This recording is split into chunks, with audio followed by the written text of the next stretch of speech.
January 1944. The air above the Solomon Islands was thick with salt and humidity. On the coral runway of Vella La Vella, the engines of 12 F4U Corsairs roared awake. Pratt & Whitney R280s pushing out over 2,000 horsepower. 6.50 caliber Brownings already loaded with mixed API and tracer rounds gleamed in the dim dawn. Across the sea at Rabaul, Japan's A6M Zeros waited. Light, agile, and still feared after 2 years of domination. For every Marine pilot here, the rule was clear. Never dogfight a Zero. Never turn with them. But that morning, the rule was about to be broken. The order was short. Drag them low. Prove the Corsair can live and kill. The sky opened like a steel door. In minutes, it would decide who owned the air and who would fall into the burning sea below. January 14, 1944. Dawn crept slowly over Vella La Vella, a small coral island carved into history by dust, fuel, and fear. The air smelled of engine oil and salt. Ground crews moved like ghosts under the wings of F4U Corsairs, their hands black with grease, eyes red from sleepless nights. VMF-214, the Black Sheep Squadron. They weren't supposed to exist, formed from scattered replacements, rejects, and orphans of other units. They had become a living contradiction, a squadron built from chaos that learned to fight with precision. At 0500, a short briefing cut through the haze. Major Gregory "Pappy" Boyington, his face lined, his eyes half hidden by cigarette smoke, pointed at a map of the Solomons pinned to the tent wall. "We don't play by their rules today," he said. "The Japs think we can't turn. They think we're too heavy. Let's prove them wrong." No one spoke. The men simply nodded. Out on the strip, 12 Corsairs waited under the rising sun, their bent wings catching the light like the blades of a guillotine. For 2 years, the Mitsubishi A6M Zero had ruled the Pacific. It was light, fast, and graceful, a machine born for killing in the thin blue air. Allied pilots whispered its name like a curse. "Never turn with a Zero," they said, because those who did never came back. At 5,300 pounds empty, the Zero could roll and climb faster than anything the Americans had. By contrast, the Corsair, nearly 9,000 pounds of steel and oil, looked like a brute. Its power came with gravity attached. Every dogfight between the two felt like a duel between speed and mass, spirit and muscle. But war does not stay still. By early 1944, the U.S. Navy and Marine Corps had changed the equation. Through experience and loss, they learned how to turn mathematics into survival. John Bull Irwin, a gunnery sergeant obsessed with ballistics, had spent months testing bullet mixes at Henderson Field. He created a new formula, alternating armor-piercing, incendiary, and tracer rounds. Every fifth bullet designed to ignite the unarmored fuel tanks of a Zero. It was simple, it was brutal, and it worked. Now on Vella La Vella, that formula was loaded into every Browning machine gun. When the sky opened, it would burn. Boyington had flown before most of his men could shave. A veteran of the Flying Tigers in China, he carried both the confidence of a killer and the weariness of a man who'd lived too long in the air. His doctrine was clear. The Zero can outturn you, but you can outdive, outclimb, and outgun it. Use that. Don't fight its war. Make it fight yours. He called it energy fighting. Keep altitude. Control your dive. Attack, climb, reset. Never stay too long. For 2 years, that strategy had kept Marine pilots alive. But now intelligence reports from Bougainville said the Japanese were bringing in new A6M5S. Faster, with stronger wings and veteran pilots from carrier squadrons lost at the Philippine Sea. They were coming for a demonstration, and VMF-214 was the target. Captain Henry Bourgeois, 24, Louisiana-born, veteran of 127 combat hours. He had seen Wildcats burn over Iron Bottom Sound and Warhawks fall in pieces over New Georgia. He knew what dogfight really meant and how fast men could vanish into smoke. Lieutenant Robert Hansen, 23 from Texas, 20 confirmed kills. A quiet boy who smiled only when he flew. He fought with mathematical precision. No emotion, no glory, only results. When others prayed, Hansen calculated angles. Lieutenant Charles Lanier, Bourgeois' wingman, the youngest of them all, sharp and stubborn, he once said, "If I die, at least I'll be doing something that matters." Nobody laughed. 12 pilots, 12 planes. A mission carved into orders. Engage enemy fighter sweeps over Bougainville. Confirm new Zero model performance. Return with proof. The proof would be written in smoke. At 6:10, engines roared to life. The sound rolled across the island like thunder. Propeller wash kicked coral dust into the air, coating the men in white powder. "Black Sheep, check in." Boynton's voice crackled over the radio. 2-1, ready? 2-2, ready? 2-3, ready. Throttles advanced. Wings dipped. 12 Corsairs lifted from the earth, climbing through the humid Pacific air toward the morning sun. At 15,000 feet, temperature dropped to near freezing. Frost formed at the canopy edges. Below them, the sea stretched endless and empty, until it wasn't. 0847 hours. Japanese radar at Rabaul picked up the American formation. 18 A6M Zeros scrambled under Lieutenant Commander Tetsuzo Iwamoto, one of Japan's most lethal aces, credited with 80 kills.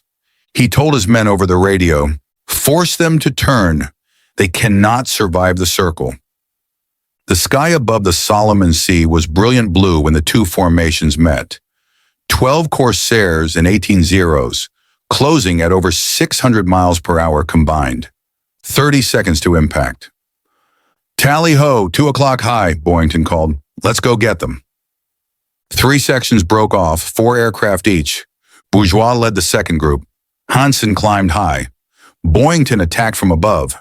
Doctrine demanded vertical separation and hit-and-run tactics. But war doesn't always obey doctrine. At 17,500 feet, the formations merge. The Zeros turned sharply left, bleeding speed to force a circle fight. That was their strength. That was their trap. And then Bourgeois broke the rule.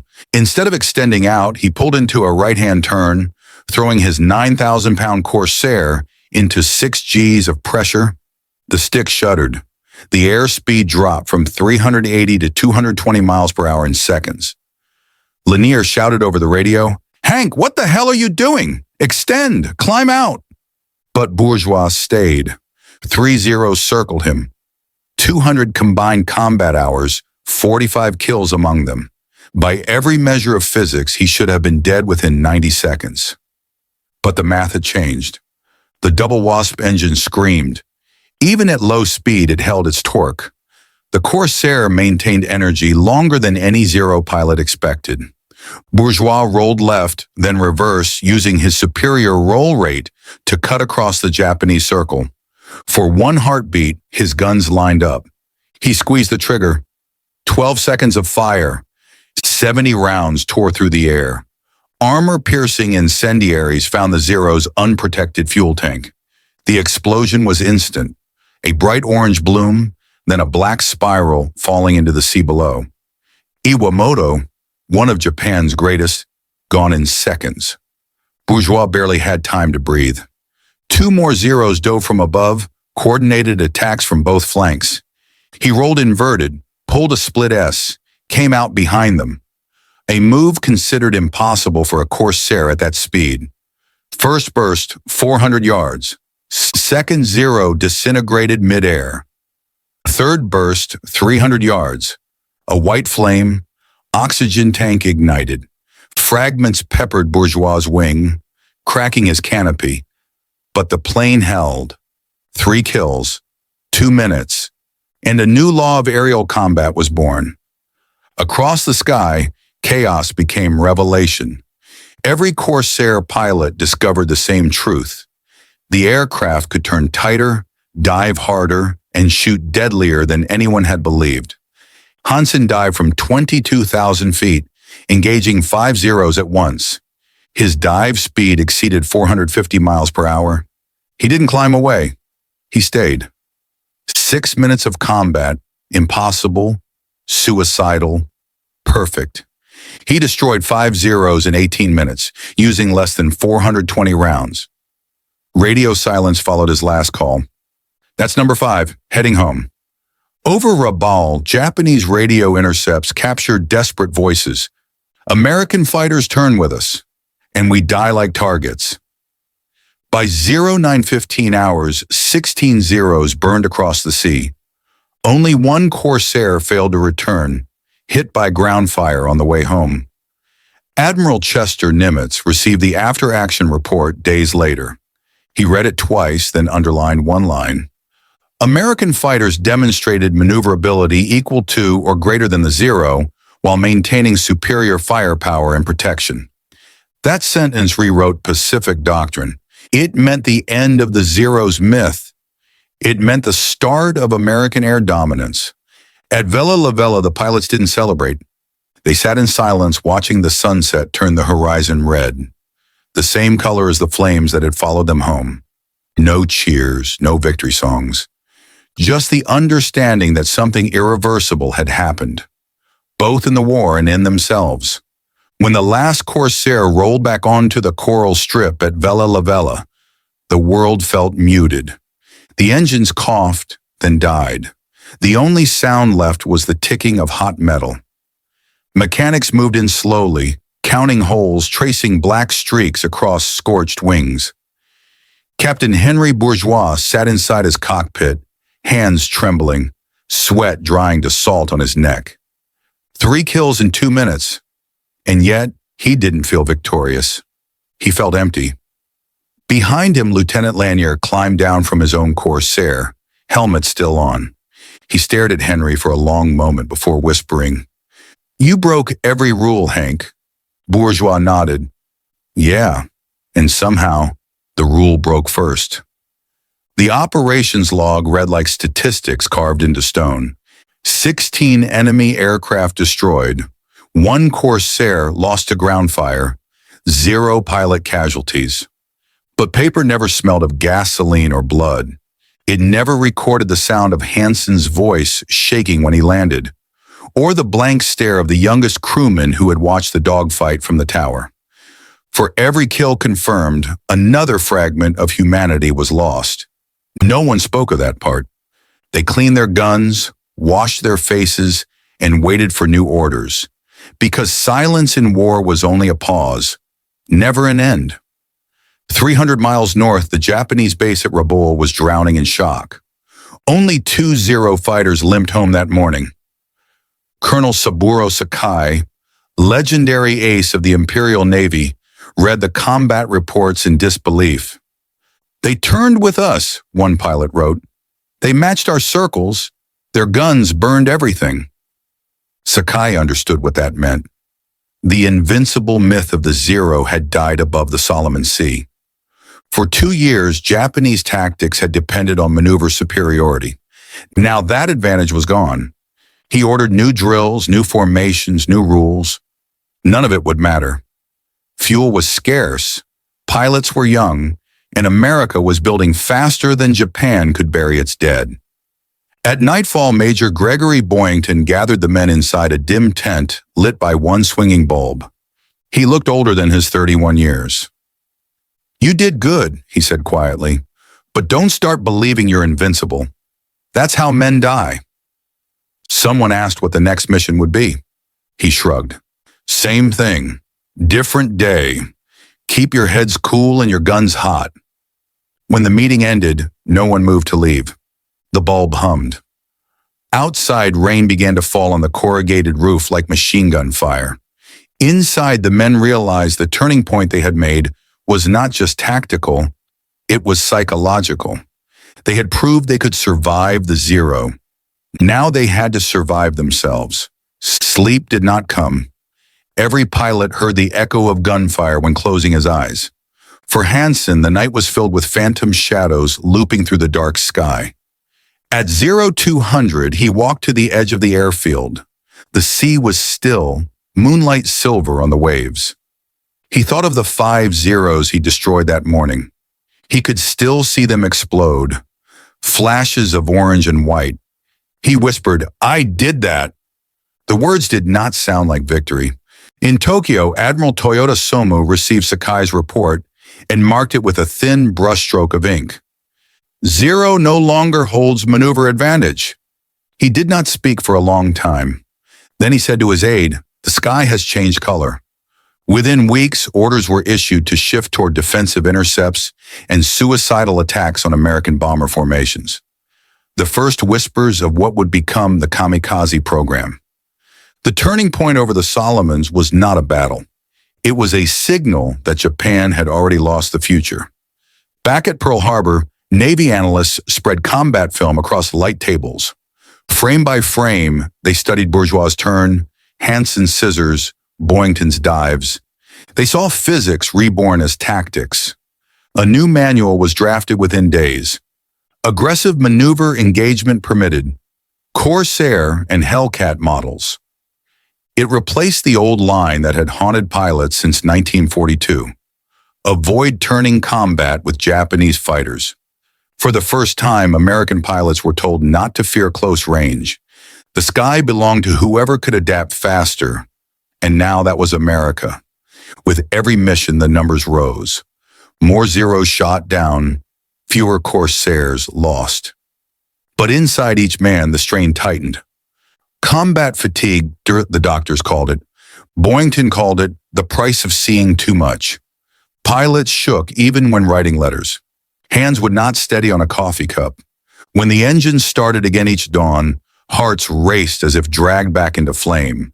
Victory was real. So was the cost. Replacements arrived from Hawaii, fresh faces, clean uniforms, bright eyes.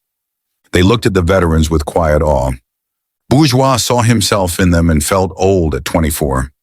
He taught them the new rule: if you see a Zero, don't run. Force the fight. Use your power. Use your fire. They listened, but some would never learn fast enough. By March 1944, half the new pilots had vanished into the sea. War gave no mercy to students. February 1944. Rabaul still burned, but the Imperial Navy refused to yield. A wave of 30 Zeros rose to challenge VMF-214 again. The Corsairs met them with confidence that bordered on madness. The battle lasted 36 minutes. By its end, 18 Zeros were gone. 2 Corsairs did not return. One was Hansen's. His wingman saw him spiral into cloud and never come out. No parachute, no signal, only silence. Boyington wrote in his log, "Lieutenant R. Hansen, missing. The sky keeps what it takes." That loss broke something in the squadron. The victory they had forged was now stained by grief. Every sunrise felt heavier. Bourgeois stopped joking. Lanier stopped smiling. Even Boyington stared longer at the map before briefings. The men had won the tactical war but entered a different battle, against the memories they carried. No manual could teach them how to win that one. As reports flowed to Tokyo, the numbers became a death sentence. 400 Japanese pilots lost since January.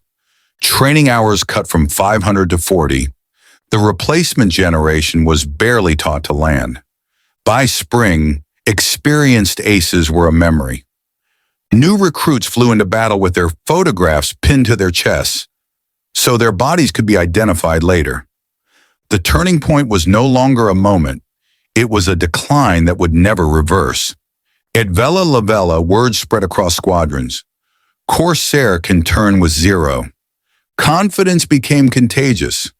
Pilots who once feared the enemy now hunted them. Radio chatter grew bold. 2 o'clock high. Let's dance. But under the bravado lay exhaustion. For every Zero burning below, there was a name missing from the mess hall. The line between courage and madness blurred in the tropical heat. On January 8th, a few weeks after the Solomon victory, Boynton led 30 Corsairs on a strike against Rabaul. 70 Zeros rose to meet them. He shot down 3 before his plane was hit. Smoke filled the cockpit. He bailed out and was captured at sea. For 20 months, he would rot in a Japanese prison camp while his men were scattered to other units. The squadron that had changed the sky ceased to exist, but its legacy had already taken root. By mid-1944, Corsair and Hellcat pilots dominated every theater from Truk to the Philippines. Kill ratios reached 10-1. Japan could no longer replace its losses. In Washington, analysts calculated that air superiority would shorten the war by at least a year. What had begun as a desperate scramble for survival had become a machine of industrial inevitability. The Pacific sky no longer belonged to honor or courage. It belonged to production, physics, and firepower. When the first Corsairs returned to base that evening, the ground crew applauded. No one cheered. The pilots walked away in silence. Lanier sat on an ammo crate and watched the sun fall behind the palms. "We're winning," someone said. He shook his head. "We're surviving. That's not the same." News of their victory spread through the fleet. Headlines called them heroes, the black sheep who tamed the Zero. But none of the men recognized themselves in the stories. War is never as clean as print. Behind every statistic was a face, a sound, a night that would not end. They had turned the tide of the air war, but inside each man carried a new enemy, memory. Months later, when the unit was finally rotated home, Bourgeois looked down from his transport plane as the island faded beneath clouds. Vella La Vella looked peaceful again, as if it had forgotten what men had done there. He realized that every pilot lands twice, once on a runway and once in his own mind. The second landing takes years. Some never finish it. Noon over Vella La Vella. The air smelled of fuel and scorched paint. Mechanics walked between the Corsairs with oil-stained rags, counting bullet holes, patching torn aluminum with rivets. It was routine and unbearable. Captain Henry Bourgeois sat on the wing of his battered Corsair, a cigarette between his fingers, his eyes fixed on nothing. The engine was still warm. The sky above him was still blue. But somewhere up there, 5 men he had fought against no longer existed. Lieutenant Lanier approached quietly. "You made it back," Bourgeois nodded. "For now." The official record said 16 enemy aircraft destroyed, 1 Corsair lost to ground fire, no pilot casualties. That was all. No mention of shaking hands, of nightmares, of the smell of burnt magnesium clinging to flight suits. The numbers were perfect. The men were not. Each pilot carried the same silence home, a silence heavier than the plane itself. They had won a tactical victory, but they had also learned that every explosion left something burning inside them. That night, Bourgeois couldn't sleep. He heard the hum of the double Wasp engine in his head. Constant, rhythmic, endless. Each time he closed his eyes, he saw the Zero he'd shot down bursting into flame. He wrote in his journal, "I'm not sure if I'm fighting for my country anymore, or just to prove I'm not afraid." Down the row of tents, Hansen tossed restlessly in his cot. He'd shot down 5 Zeros in a single engagement, a feat that made him a legend, but his expression was hollow. When a correspondent asked him what it felt like, he answered softly, "It feels like watching someone fall off a bridge. Only I was the one who pushed." The doctors called it combat fatigue. The men called it the shakes. Some couldn't drink from a cup without spilling. Others froze when they heard engines. At night, mechanics reported screams from the tents. Pilots shouting, "Brake right," or "I've got your 6," into the dark. Once Gunnery Sergeant Bull Irwin rushed in and found Bourgeois sitting upright, eyes open, hands gripping an invisible control stick. He wasn't awake. He was back in the sky. Across the sea, Rabaul burned under its own despair. In the command bunker, Colonel Saburo Sakai studied the latest casualty report. 18 Zeros lost, 15 pilots missing. He asked quietly, "What ammunition are they using?" No one could answer. The survivors described explosions too sudden, too violent to be ordinary bullets. "They shot once," a wounded pilot whispered, "and the plane was gone." Sakai closed his eyes. After 2 years of dominance, Japan's Air Force had met something it couldn't outfly: American industry. VMF-214's missions continued. Day raids became night patrols. Black-painted Corsairs fitted with crude radar pods. But the Pacific night was thick and merciless. The screens flickered with ghosts, friend, foe, or nothing at all. And sometimes the wrong target died. One night, Hansen's voice cracked over the radio. "3 contacts ahead. Can't tell who." Seconds later, gunfire, then silence. A Corsair failed to return. The log entry read, "Night patrol, missing, possible friendly fire." Bourgeois stared at the words for a long time. The war had found a new hell, killing your own in the dark. February 3rd, 1944. The sky above Rabaul shimmered with heat. Hansen was assigned to escort B-25 bombers over enemy lines. At 9:42 a.m., he engaged a group of Zeros emerging from the sun. Witnesses saw his Corsair roll sharply, fire a burst, then vanish into cloud. A minute later, a flash, no parachute. The sea took him quietly. His wingman said nothing for hours. When Boynton heard, he simply murmured, "He beat the odds," until he didn't. 5 days later, January 8, 1944, Boynton led 30 Corsairs toward Rabaul. 70 Zeros rose to intercept. The sky became a furnace. Boynton destroyed 3 before his aircraft was hit. Flames filled the cockpit. He bailed out, parachuting into the sea. He was captured by the Japanese and spent the next 20 months in a prison camp. The squadron lost its leader, but by then the Black Sheep had already changed history.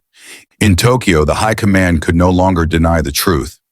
Pilot training was collapsing. Fuel was rationed. Aircraft were being built from plywood.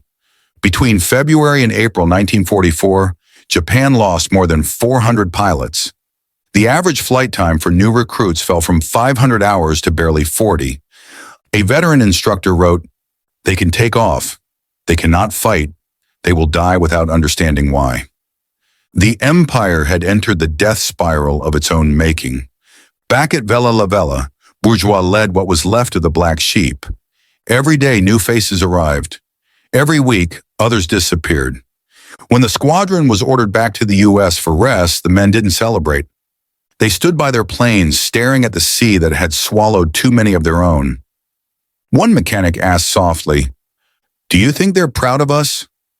No one answered. Stateside, Bourgeois couldn't adjust. Civilians smiled too easily. Music played too loudly. The air was too quiet. When people called him a hero, he looked down and said, "A hero is just someone who didn't die when he should have." Reporters wanted stories of glory. He gave them silence. War had stripped away every word that didn't matter. By mid-1944, the U.S. Navy calculated a kill ratio of over 10-1. The bull mix ammunition, armor-piercing, incendiary, tracer, was now standard. One accurate burst could obliterate a fighter. Victory had become mechanical. Each improvement meant more destruction. The Pacific was no longer a battle of courage. It was a science experiment conducted in blood. Bull Irwin wrote in his notes, "Every new invention makes it easier to kill, harder to live with it." In a prison camp near Yokohama, Boynton scratched messages into a tin cup. Names of his lost pilots, their call signs, their fates. He wrote, "We've turned war into mathematics and forgotten what it costs." When the camp was liberated in 1945, he refused a grand ceremony. "Medals belong to the men who didn't come back," he said. By August 1944, Rabaul was silent. The once feared fortress was now a graveyard of twisted steel and craters. American planes circled above without resistance. A young Japanese pilot, Tadashi Sato, 19 years old, wrote in his diary, "Tomorrow I fly. They say it will be glorious. But the old pilots are gone, and I'm afraid of the sky." He flew the next morning. He never returned. When the war finally ended, Bourgeois visited the families of his fallen men. He wrote letters for each, to Hansen's parents in Texas, to Lanier's mother in Oklahoma. Every letter ended the same. They died proving fear can be defeated. But at night he still woke in sweat, hearing the voices of the dead calling through the radio static. The war had ended, but his own hadn't. In the final months of the war, desperation became doctrine. The kamikaze campaign began. Young men, barely trained, ordered to crash their planes into ships. Saburo Sakai called it madness. "We once taught them to master the sky," he said. "Now we teach them to die." But no one in Tokyo listened. For a nation built on pride, suicide had become the last weapon. By 1945, the bull mix ammunition and the Corsair's raw power had made the U.S. unstoppable. 2,000 Corsairs patrolled the Pacific. The kill ratio climbed higher every month. Yet the same men who had once prayed for survival now prayed for peace. Each mission felt like repetition, efficient, detached, merciless. War had lost its meaning, even for the victors. Bourgeois returned home in May 1944. His friends threw a party. He stayed outside staring at the stars. When asked what he missed most about the war, he said, "The noise. At least when the engines screamed, I didn't have to hear my own thoughts." The war ended on paper, but for the men who survived, it never did. They carried it in the smell of fuel, the echo of gunfire, the dreams that woke them, gasping at 3 a.m. Doctors called it shell shock. Psychologists called it trauma. The men called it the hell within. For years, they hid it behind medals and uniforms, but every night, they returned to the same battlefield, alone, in their minds with no radio, no wingman, no way out. In 1946, Bourgeois wrote to Saburo Sakai. His letter read, "We both lost too many. The sky never belonged to us. It only reminded us how small we are." Sakai replied, "I once fought for the emperor. Now I live to remind others that war destroys everything it touches." Years later, when they finally met in person, they laughed softly. Two enemies who had survived long enough to understand each other. Summer 1945.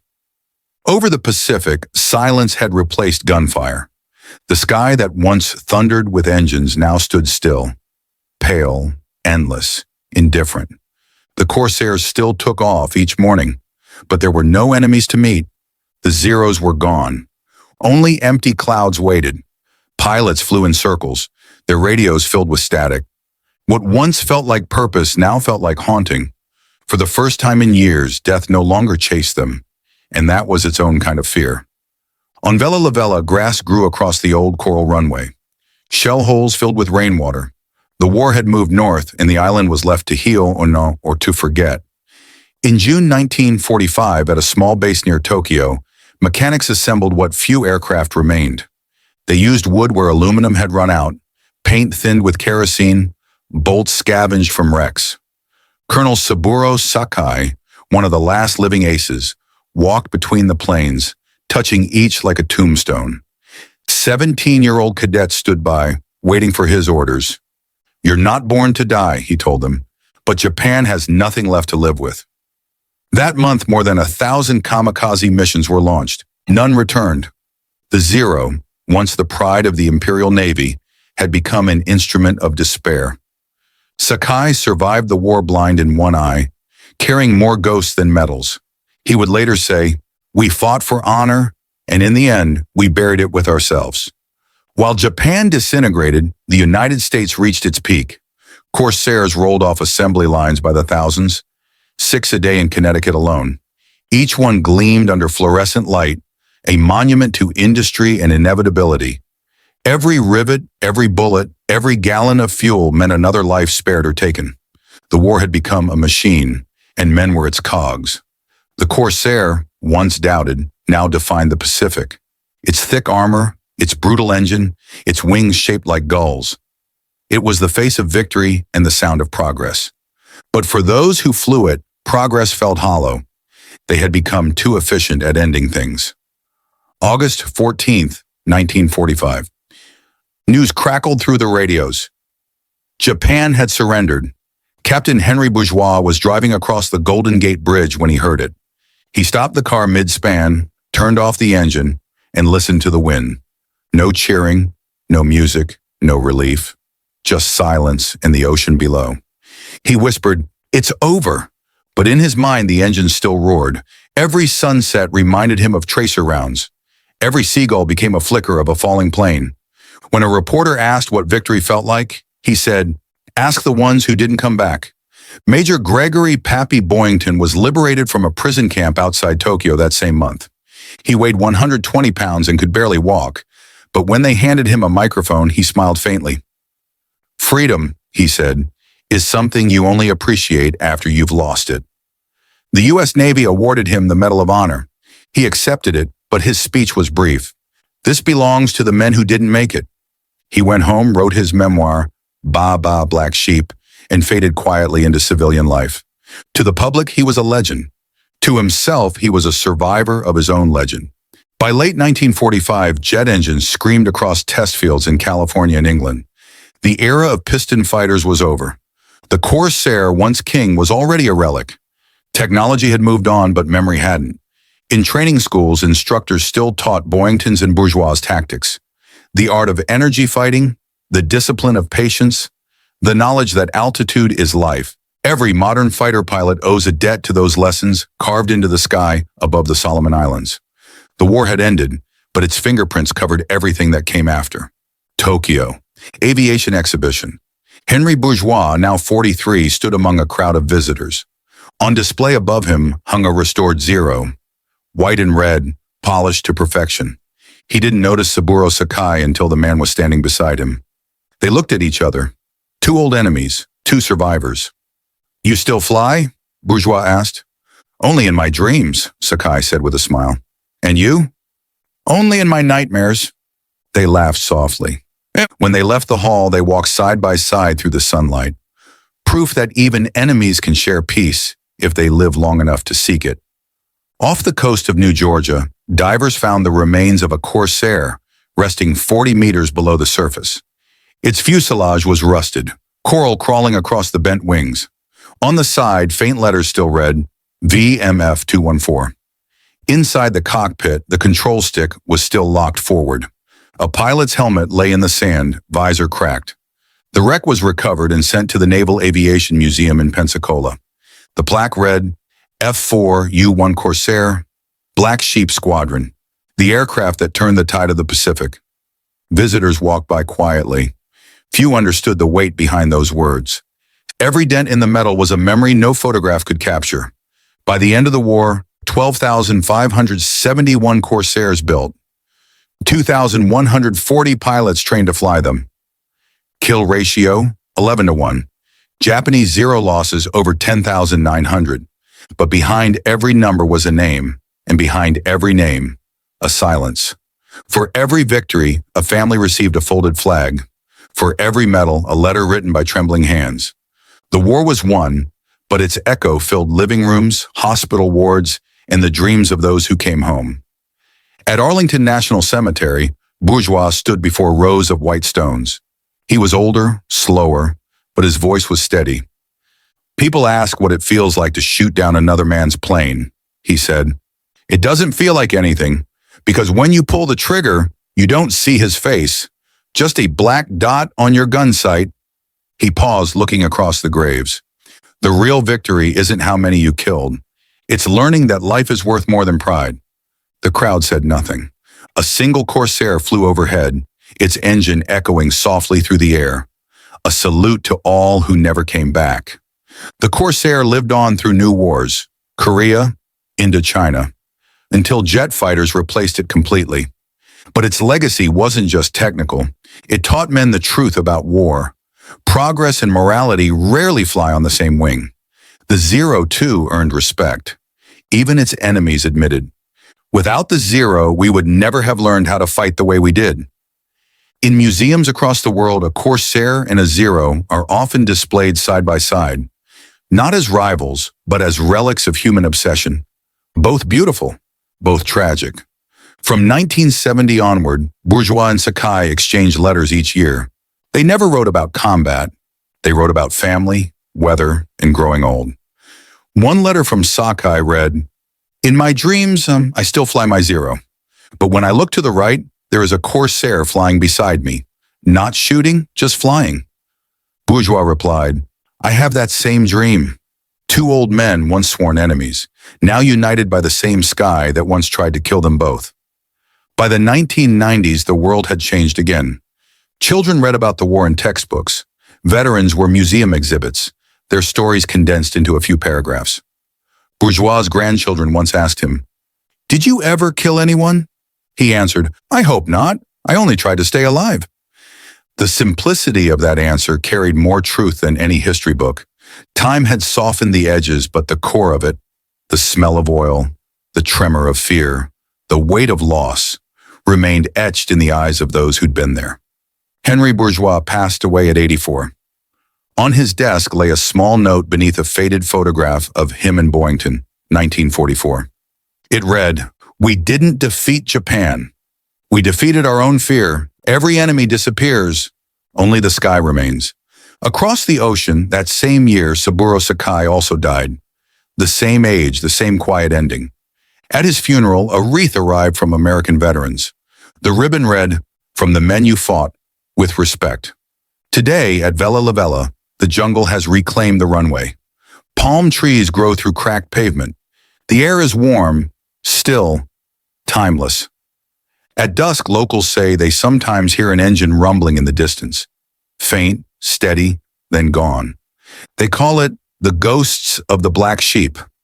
Maybe it's just wind through the palms. Maybe it's memory refusing to rest.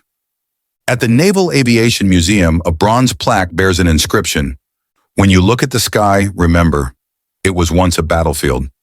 And the men who died there did so not for glory, but so that peace would mean something.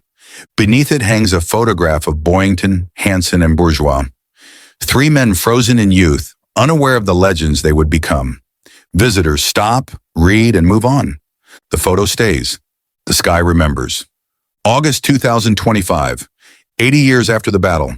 A restored F4U Corsair lifts off from a Florida airfield for a commemorative flight. Its radial engine growls, deep and resonant, shaking the air like thunder wrapped in nostalgia. The crowd falls silent. As it circles overhead, it dips one wing, a final salute. For a moment, it feels as though the ghosts of Vella La Vella are watching. An old veteran in the crowd wipes his eyes. "That sound," he whispers. "That's the sound of my youth." War's end, machines rust, but memory endures. Not in monuments or medals, but in the quiet recognition of what it means to survive. The Corsair and the Zero were more than machines. They were reflections of their makers. One born from abundance, the other from faith. Both carried men who believed they were right. Both carried men who died proving it. History remembers victories. The sky remembers everything else. War taught us how to fly.